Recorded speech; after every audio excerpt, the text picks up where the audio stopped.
I'm very happy and honored to be able to present to you the journey that we had traversed for the past 5 years with a lot of joy, with a lot of grit, a lot of sweat, and a lot of stomach aches.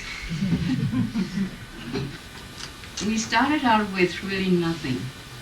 I just had a couple of students in 1997, and we raised enough funds to buy this property, which at the time was like over $400,000.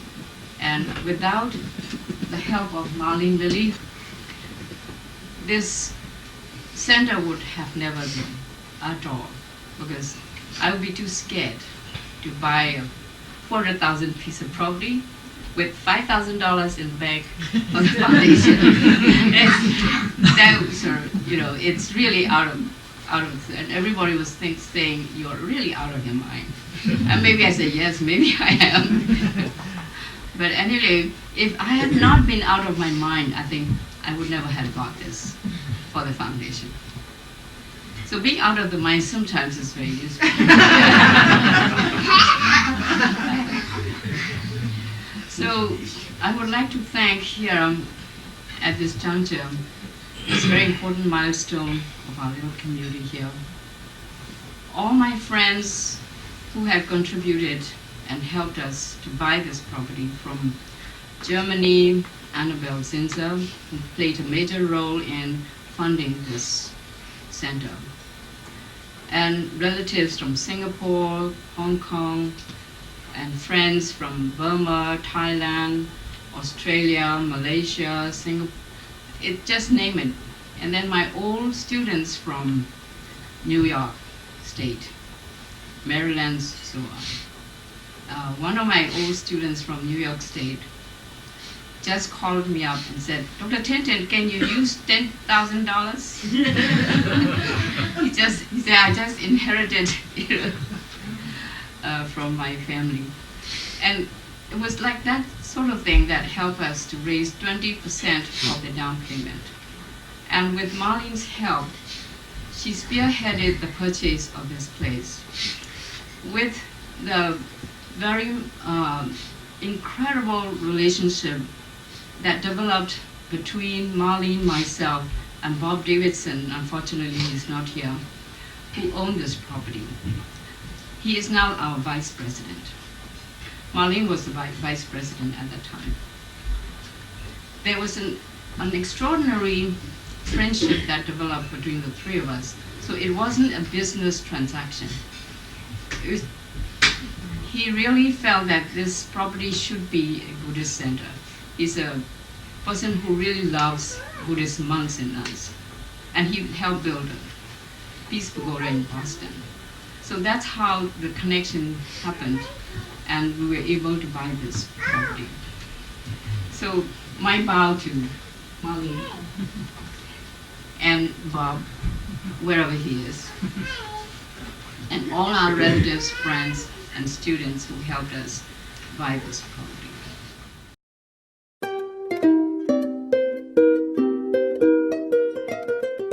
The goal is to establish Theravada Buddhism from the Burmese tradition in its classical form, albeit with some laughter and Americanized jargon, which I picked up a lot from my students and my children.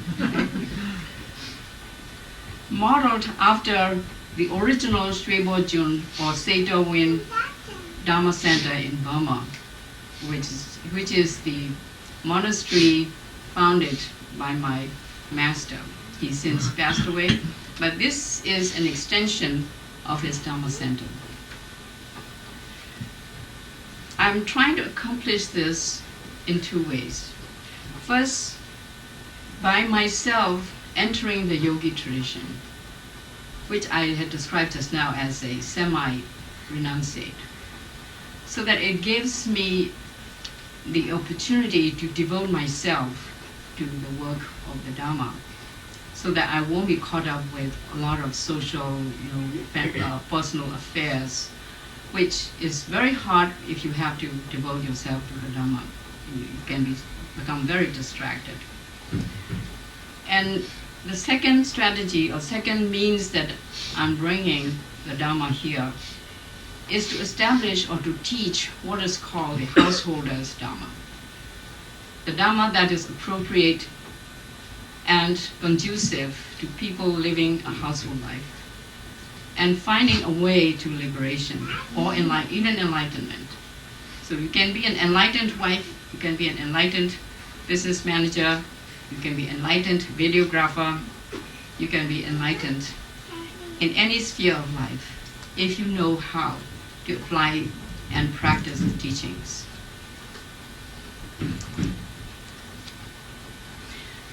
Another reason why I wanted to start the yogi tradition was because it is much more flexible.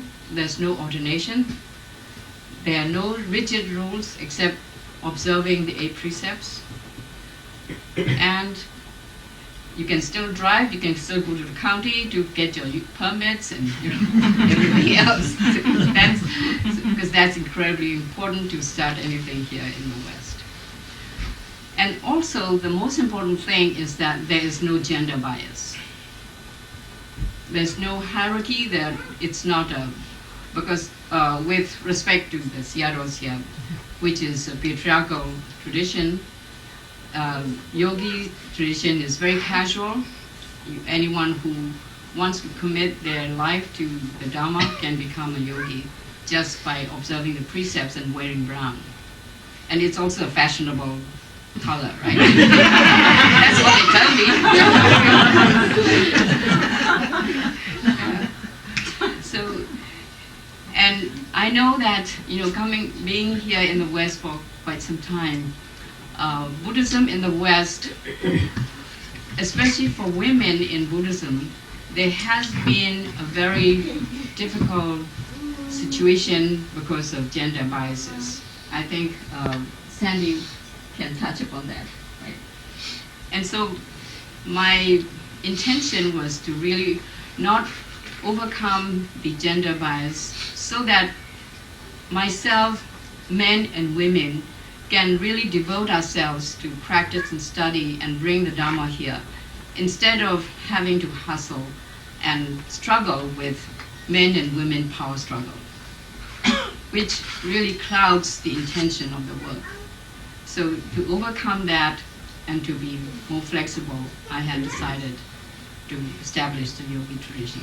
Right now, of course, I'm the only one. But later on, I would hope that there will be men and women who will come and live here and adopt the yogi life.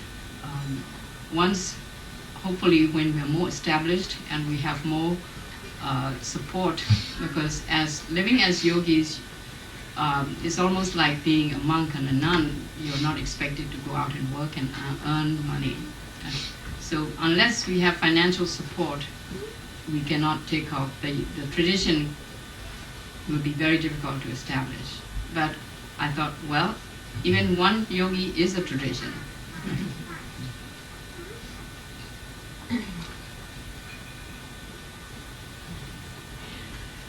The second means that I was talking about as regards to householders' Dharma is to bring the mindfulness practice or vipassana practice in daily life to be used or to be integrated and to be practiced in life itself, in your family life, in your work life, in your social life, everywhere, without exception, where the teachings, especially of the Noble Eightfold Path, if they can be practiced holistically as a whole, it gives us a very strong foundation of the discipline of mind, word, speech, and conduct, because that's what the Eightfold Path is about. Some of you already know about this. So it's a cultivation of wholesome way of thinking, wholesome way of speech, wholesome way of conduct. If we can really practice that in our family life, then the family will always be much more peaceful and loving and kind towards each other. The same in business life, the same in social life. I hope that this forum will give our community a boost to further our cause and help to keep the momentum of the evolution of a fledgling community like us to grow and mature. Then a little corner of Sonoma County, I hope, will become a better place to live because we are here. So with that, I will conclude my introduction to the oral history, and we will present our second speaker. Thank you very much.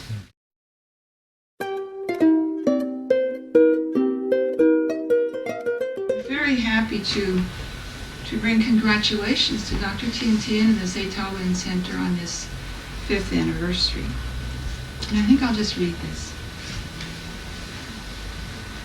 Well, I feel a great deal of gratitude for the existence of this teacher and this center. And I think we sometimes take for granted the teachers who are closest to us. You know, we study with Dr. Tien Tien and we don't think about the fact that she is one of the very few Asian Buddhist teachers in the United States. I can think of one other who's a Tibetan teacher, who I think is in Canada, actually. So she is maybe the only one. And she brings us the Dhamma in the Theravada tradition, which he has talked about. But she belongs to a very ancient lineage, which is the lineage of women practitioners and teachers in the Theravada tradition. And her forebears are the enlightened women who were alive during the Buddha's lifetime. Women like Dhammadina and Khema, who achieved liberation, established lineages, and taught the Dhamma with great clarity and power.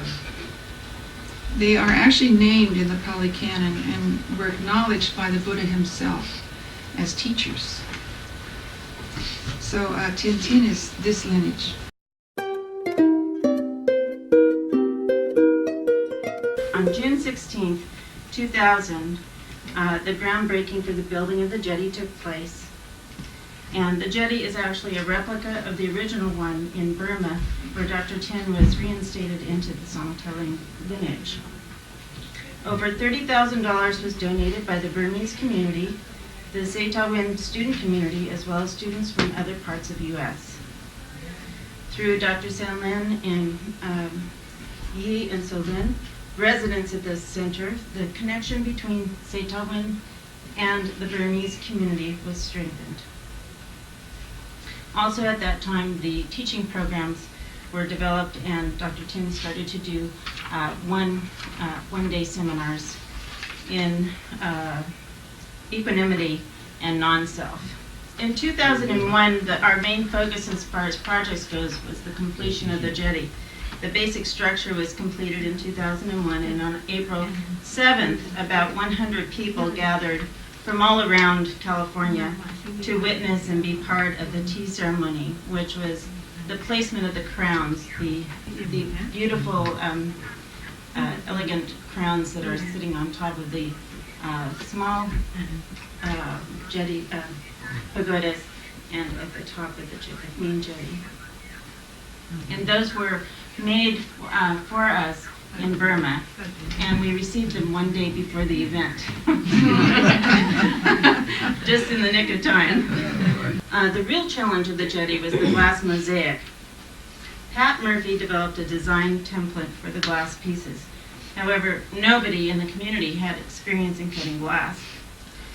So, fortunately for us, Peter Kingsford, an Australian, came for a 3-week visit and ended up cutting more than 6,000 pieces of glass tiles. It was just amazing because we tried as a community to use mindfulness practice in cutting glass. But it really takes a lot of skill, no matter how mindful you can be. So it was a very good way to practice, but I think we ended up junking a lot of the pieces that the students made and So Peter came through for us.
So for me, it's been an incredible experience of trust, of commitment, and to stand next to Dr. Tin in the determination of really seeing this whole evolutionary process of the Dhamma Center, and it's been a wonderful experience and it's changed my life. So my great gratitude for the teachings, for your teaching.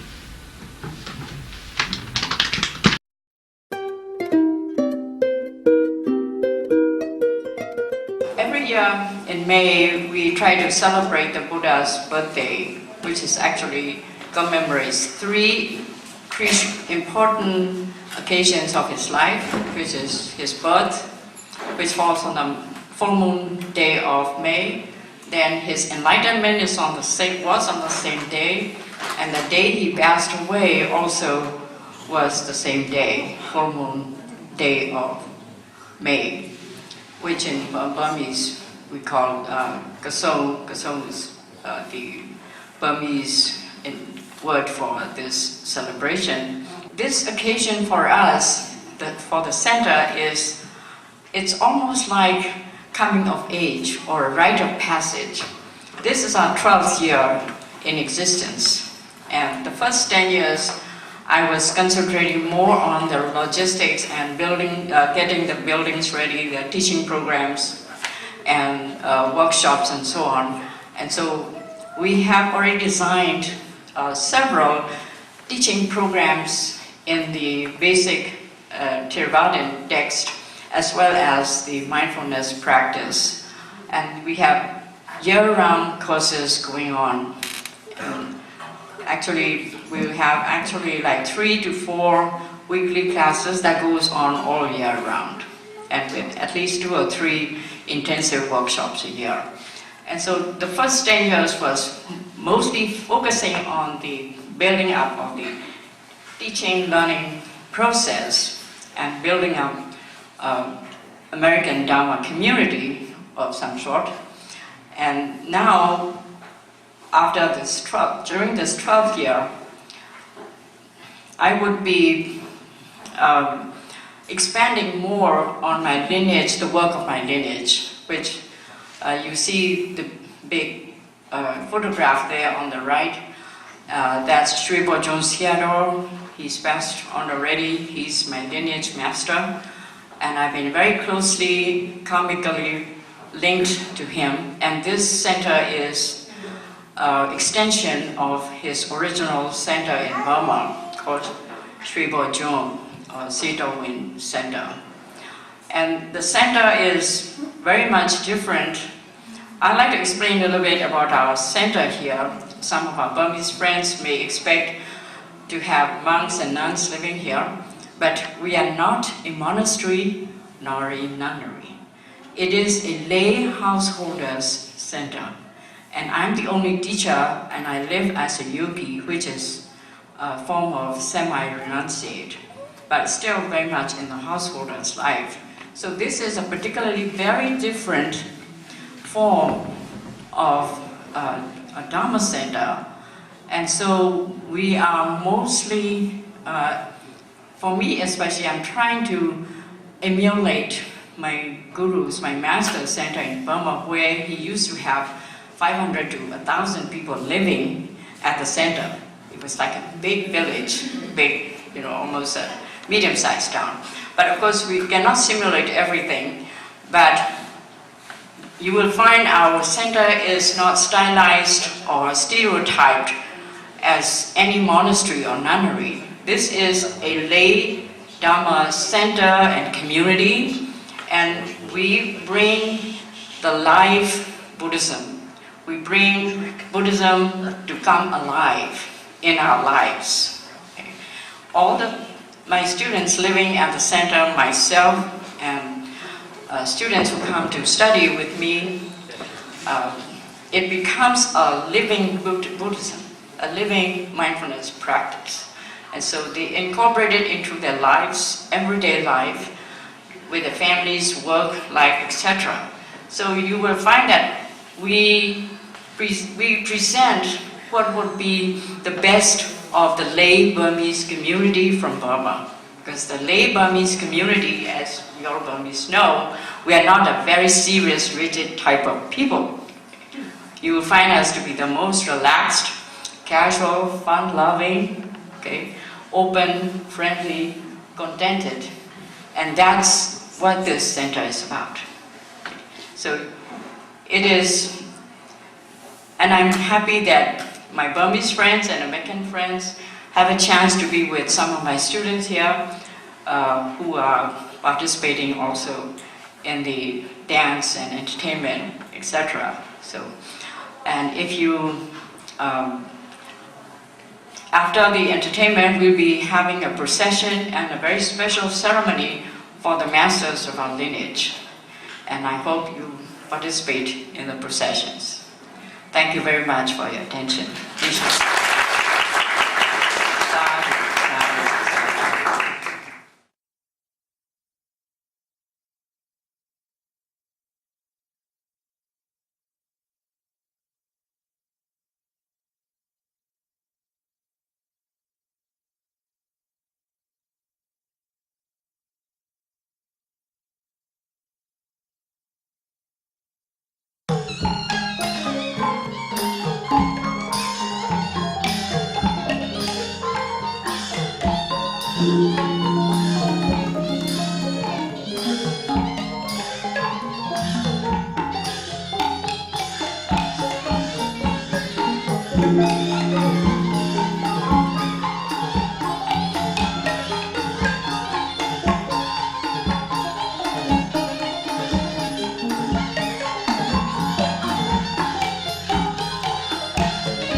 ceremony and the procession is considered coming of age or the rite of passage as a fully fledged Sangha center.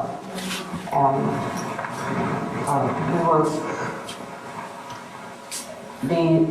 this is a celebration of the Buddha's birthday as well as I said before, this is venerating our Buddha, Dharma, Sangha teachers and parents as the highest venerables in our Buddhist lives. And so what we have here is the altar of the standing walking Buddha. And also on the chairs, these are my lineage masters. On the left is the Venerable Sri Bojun Sayadaw, whom I'm a close disciple of the Sayadaw, and he is the one who instructed me to start this center. To the right is what is very well known in Burma as Gomien Gam, and to the extreme right is called Bobo Am. And the work of this lineage outside Burma was entrusted to me by Sri Bojun Sayadaw, and the master that oversees all Buddhist work of the Buddhist tradition is overseen by Bobo Am himself. And so it is our tradition to pay respect to the Buddha, Sangha, Dharma, Sangha, and the teachers of our tradition who there are 89 teachers or masters in our tradition, and they were all historical figures. They were not just legends or myths.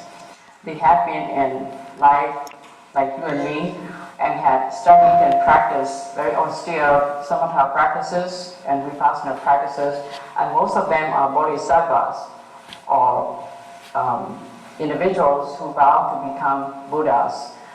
But while they are striving for Buddhahood, they turn around and help the followers and also oversee that the Buddhist tradition, the Buddha's dispensation does not disappear from the face of the earth.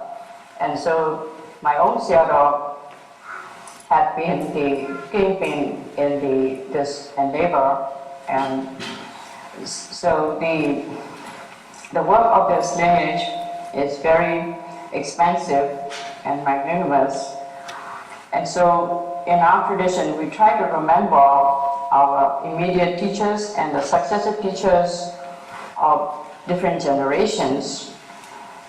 So this is an occasion for all of us also to remember and venerate our own teachers, monks, lay people, any level of education that we have received. This is an occasion to remember them in gratitude.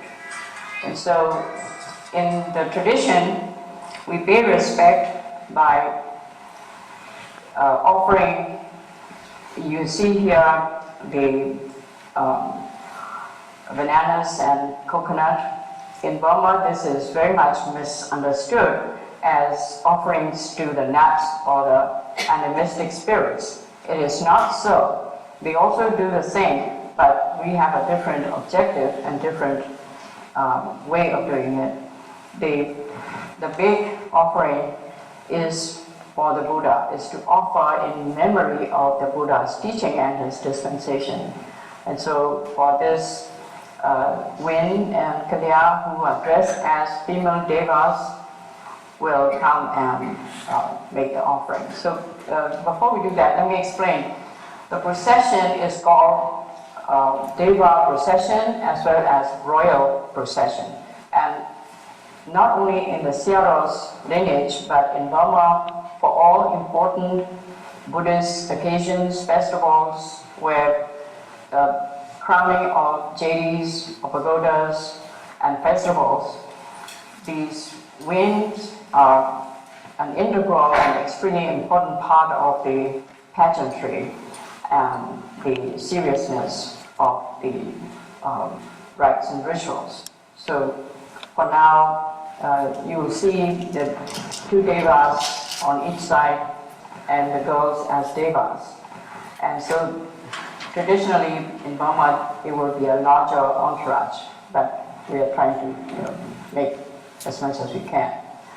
And then following behind me is the king and queen to simulate kings and queens of old in Burma.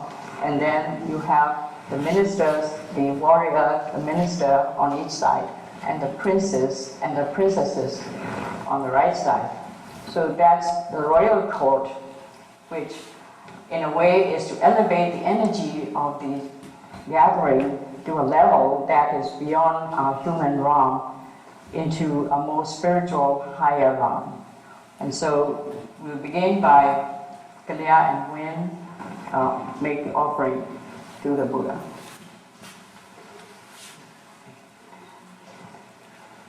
Oh, Malay.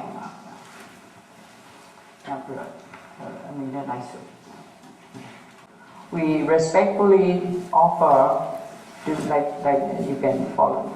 We respectfully offer bananas and coconut as is the tradition, and symbols of peace and happiness. We offer this offering respectfully and venerably. We offer this offering respectfully and venerably To the memory of the Buddha. to the memory of the Buddha. With the purpose that this offering symbolizes peace and happiness for all human beings and sentient beings. Peace and happiness for all human beings and sentient. With this offering, we endeavor to symbolize the longevity of the Buddha's dispensation until the time of the next Maitreya Buddha.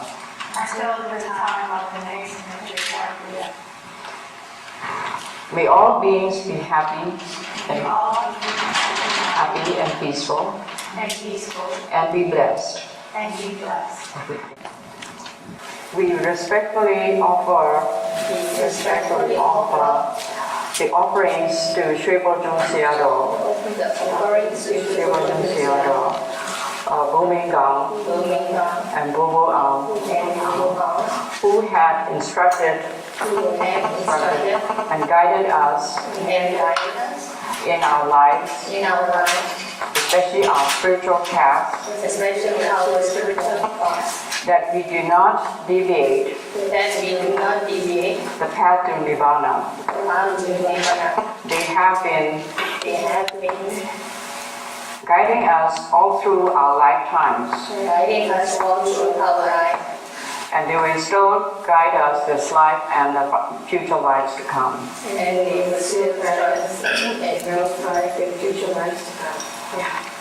May their work to sustain and maintain the longevity of the Buddha Sasana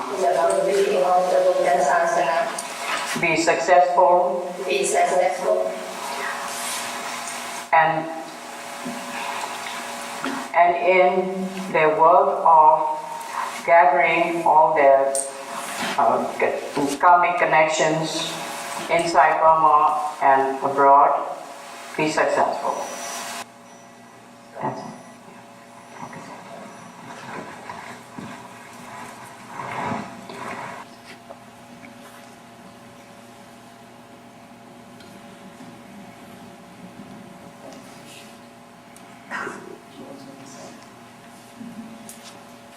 With this offering, I seek your guidance and protection for my life, my future life. May I be able to help the good of all, whether in different kinds of creeds, or levels of wealth or suffering, May this merit May this merit also help me also help me on my path of spiritualism. on my path of spiritualism.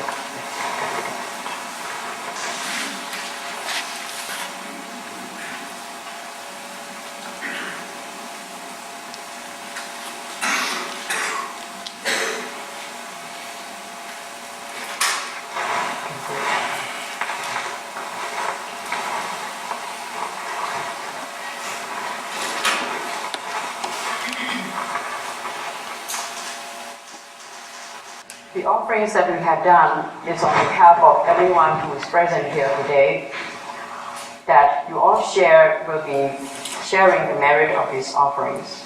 And we also entreat the masters to guide, protect, and to help us on our spiritual journey to the very end of it. So now we'll start our traditional ceremony with a Burmese song, which is actually praising the Buddha's virtues. Very short one.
We will start with sending metta to ourselves. May I be peaceful? You can say it silently. May I be happy? You can also expand on this by looking inwards and seeing if there's peace in there.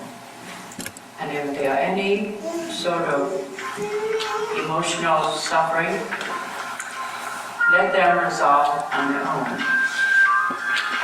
to reach the original peace that we all have. The next group of people we will be sending metta is our parents, especially those who are alive. You can visualize them one by one and send them good thoughts. May they be peaceful, may they be happy, may they be free from suffering. May they be free from mishaps of any kind, especially in their old age. The next group of people we will meditate on is our teachers. Spiritual teachers, religious teachers, monks, lay people. Teachers and mentors who have guided us in our life. We think of them as well as our parents with gratitude. And we wish them health, happiness, and peace of mind.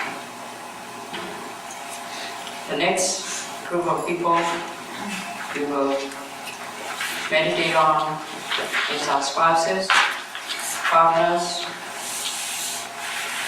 May they be free from suffering. May they be happy. May they be peaceful. Then we go on to those who have children.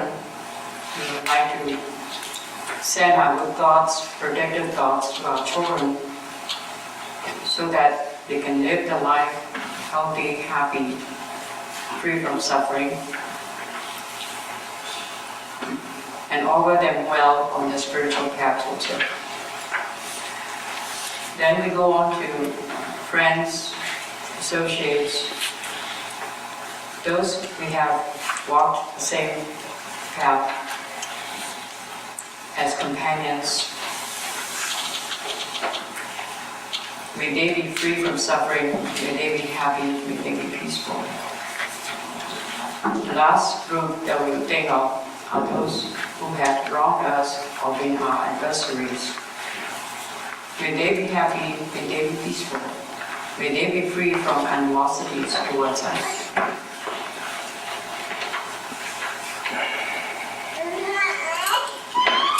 Also, we would like to think of everyone in this hall.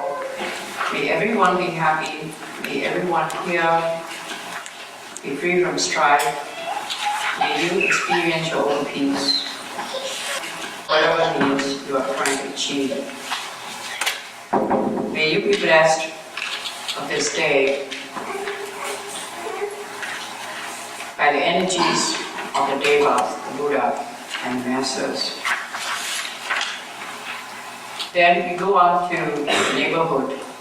May everyone in the neighborhood, including animals, birds, reptiles, all sentient beings, may they be peaceful, may they be happy, may they be free from suffering.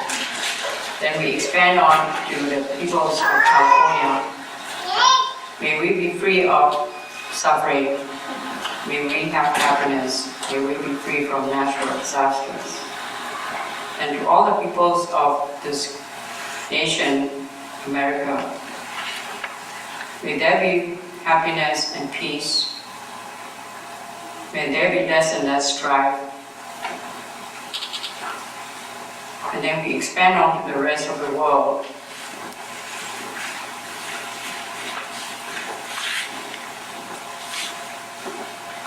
May all beings on this earth enjoy what is due to them, the happiness, peace, and free from strife.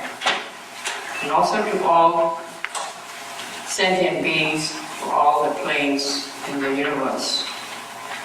May all beings be happy. May all beings be peaceful. May all beings be free from strife.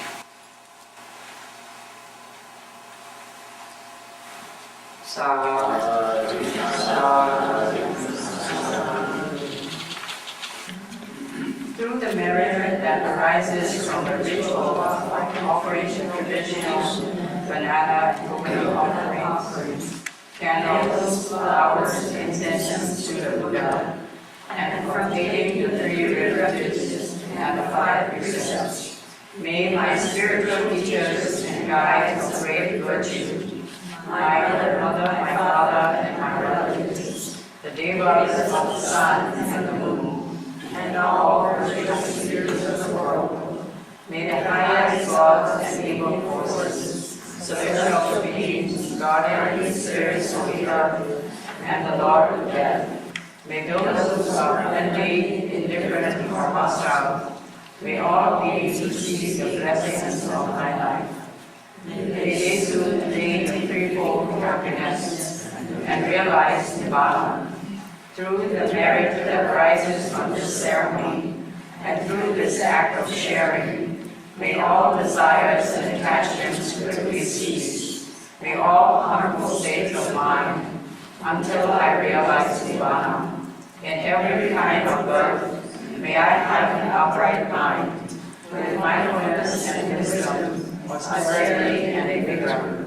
May the forces of delusion not take hold, nor weaken my resolve. The Buddha is my excellent refuge. Unsurpassed is the protection of the Dharma. The solitary Buddha is my whole love. The Sangha is my supreme support.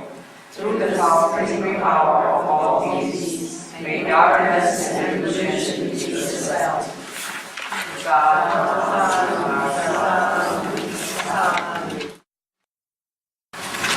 Now we are going to play the victory chant in our tradition at the completion of an important ceremony. We sing the victory song, which is recorded for us in Burmese.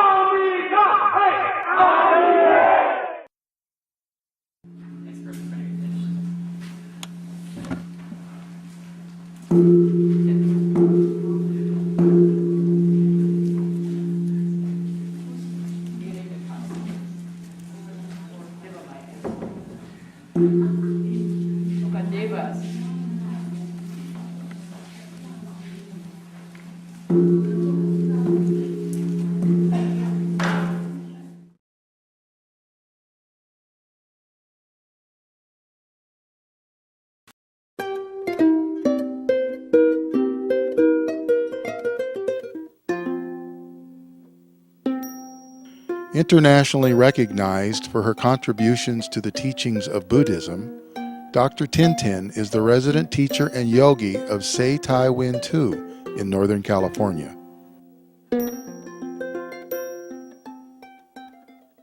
I was trained as a physician in Burma, and I was working as a physician up to like 1988 for quite a number of years. And but discovering the Dharma Buddhism was almost like accidental. Although I was born in Burma in a Buddhist society, I was just a so-called Buddhist, going to temples, doing dana or charity, listening to sermons and so on. I was just more like a ritualistic Buddhist. But it was only when I first started studying Abhidhamma that I realized there's a whole world, profound world there in the teachings.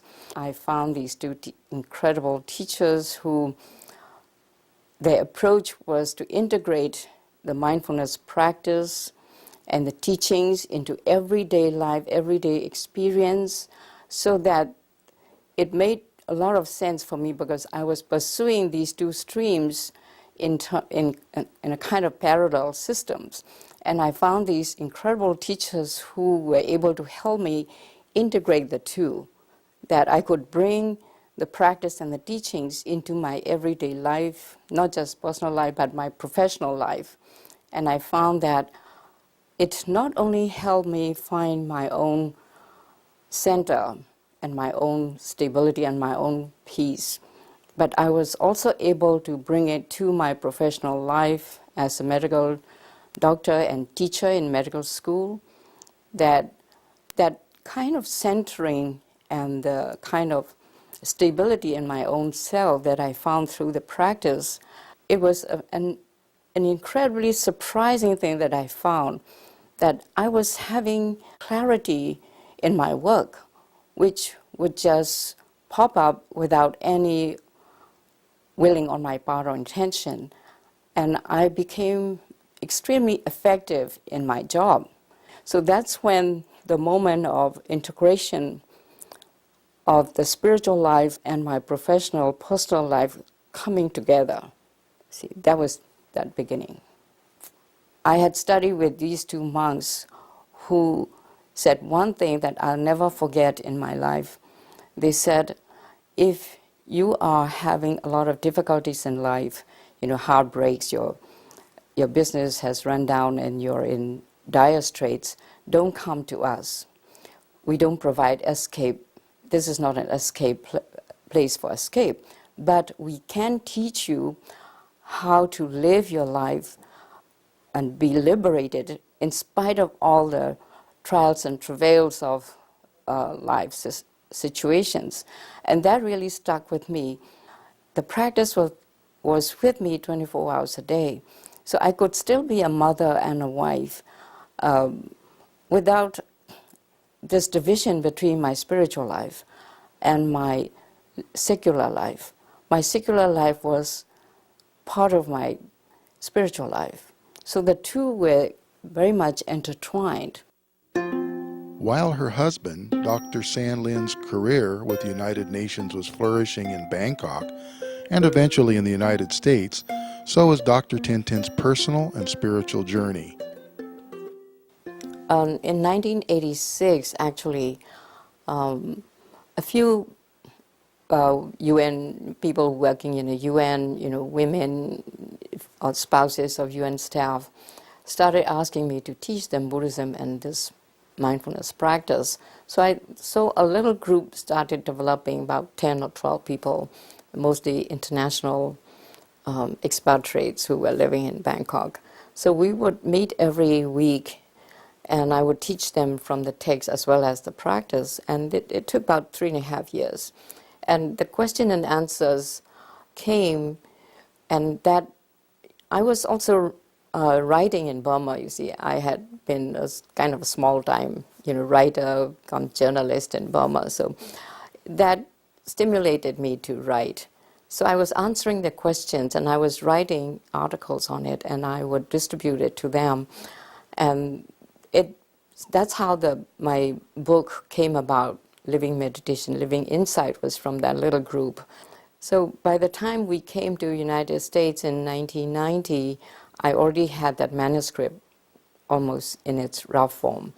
And then in 1991, I was invited to come and teach in California by a physician couple. They had met me in Thailand, and my first Dharma talk was in San Francisco at a friend's house. He's Mark Liederman, a wonderful friend. He's part of this group that started this Abhayagiri monastery up in Ukiah. So it was in his house on 10th Street in San Francisco that I gave my first maiden talk, so to say. And from then on was the beginning of my teaching career, so to say, in the United States. My engagements in teaching started to happen in the Northeast, and then there's also the yearly invitation to the West Coast. So that's how this whole thing started. And my book was printed in 1992, and it started to be very well liked, and there was a good response to it.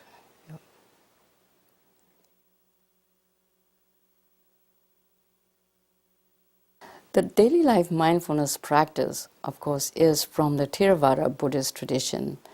And a lot of people ask me, how different or is it similar to the sitting mindfulness practice that's now very popular in the United States and in the West.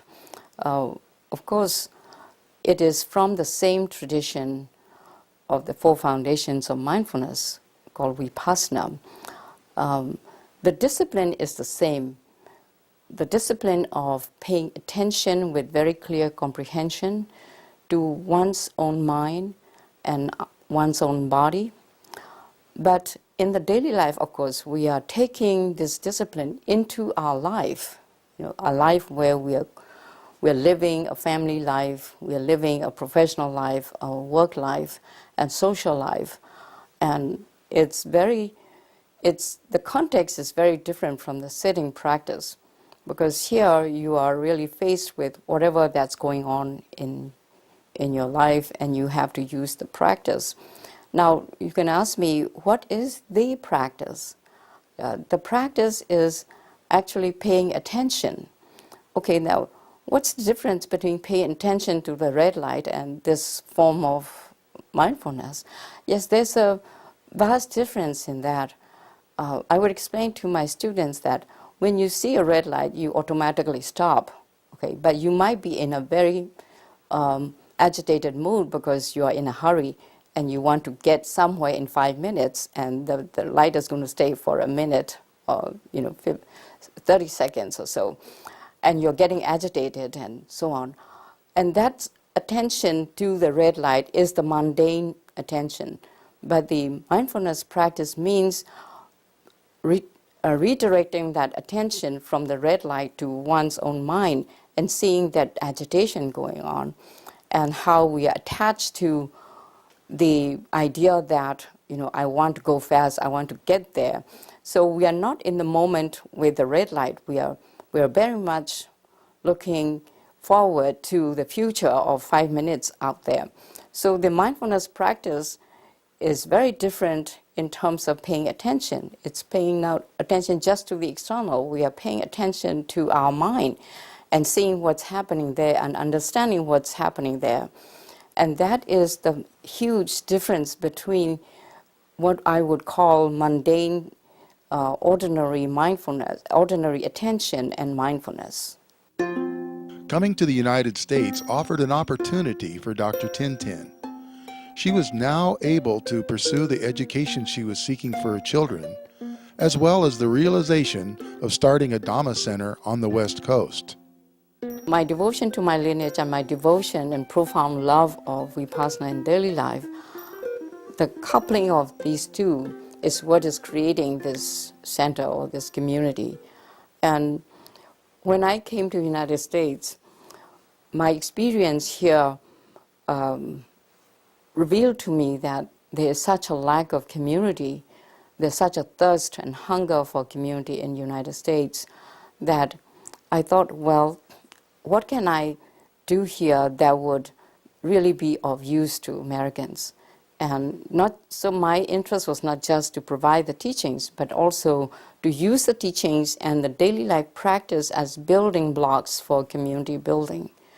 And so this center here has threefold purposes. First is to establish the Sribojun Theravada lineage.